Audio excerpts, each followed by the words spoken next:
Did you know one politician was responsible for the law that protected wildlife in what became Yellowstone National Park? Or that he was responsible for enacting the law that created the wildlife refuges that saved the American bison?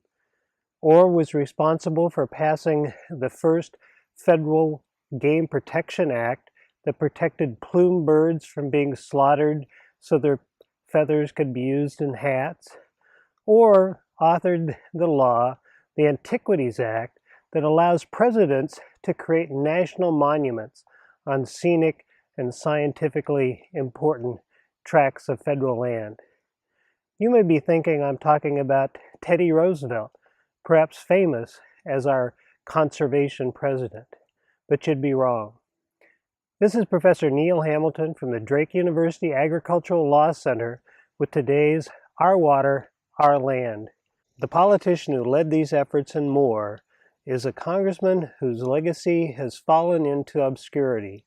The leader was Congressman John Lacey from Oskaloosa, who was known as the shrewdest, most powerful congressman who created the American conservation movement. Teddy Roosevelt considered him to be the man when it came to passing conservation legislation through Congress. I'm here today at Lacey-Keosauqua State Park in Van Buren County. It is one of the only monuments in our state and nation to the legacy of this towering leader of American conservation. But John Lacey would not be troubled by the lack of notoriety or public monuments. What motivated him was the belief that laws to protect wildlife and our nation's treasures would be his most enduring monument.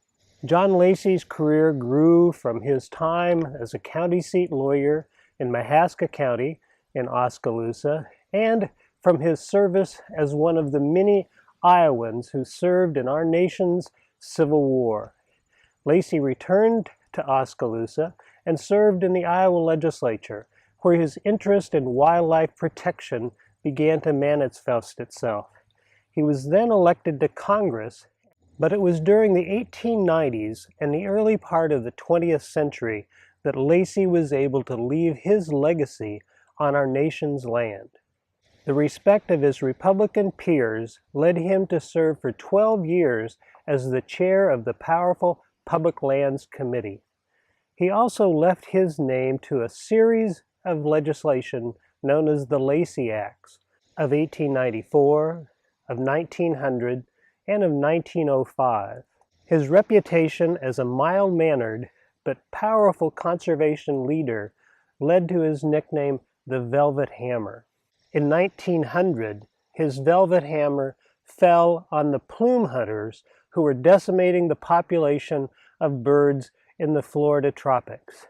At that time, the fashion was for feathered hats, and plume hunters were decimating the population of egrets and other plumed birds.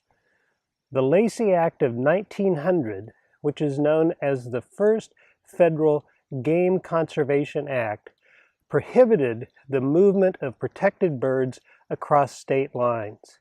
This law became the saving grace for America's plume fowl. It led to the feather wars between game wardens and the poachers and the game hunters who were plundering this bird population. Well, ultimately, the game wardens and the birds won out, and we're still able to see their beauty today. But it's in large part thanks to the leadership of John Lacey. Perhaps Lacey's most enduring act is the Antiquities Act that was passed in 1906. The Antiquities Act is fairly simple in its wording, but powerful in its reach. It's the law that authorizes the president, without the need for congressional consent, to designate federal lands as national monuments, lands that have historic features, historic buildings, and have scientific and scenic value. When enacted, those who would eventually come to rue the law thought that it was fairly minor and would only be used to protect tracts of a few hundred acres. But TR, Lacey's co-conspirator perhaps in the enactment of the Antiquities Act, knew that the law was unbridled in its reach. Teddy Roosevelt used it 18 times over the next several years to protect such amazing national treasures as the Grand Canyon, as the petrified forest of Muir Woods, and many other places, buying time in many situations for Congress to act to create these places as national parks, the ones we treasure today. The Antiquities Act is recognized as giving the president unprecedented powers to protect national lands, and it's been used by every president since, and has protected millions of acres of unique natural lands all across our nation and in our oceans. Some of the uses of the Antiquities Act have been controversial, as is reflected in the current dispute over attempts to unwind some of the designations that were made by President Obama, such as for Bears Ears in the West. If he were alive today, John Lacey would be heartened to see how the laws that he authored are still central to our efforts to protect America's lands and its wildlife. This is quite a legacy for a humble lawyer from Oskaloosa, Iowa, to leave to his state and to his nation. The next time you go out for a walk or see a beautiful bird fly by, take a moment and think about John Lacey. This is Neil Hamilton with today's Our Water, Our Land, a production of the Drake University Agricultural Law Center, coming to you from beautiful Lacey-Keosauqua State Park in Van Buren County on the banks of the Des Moines River.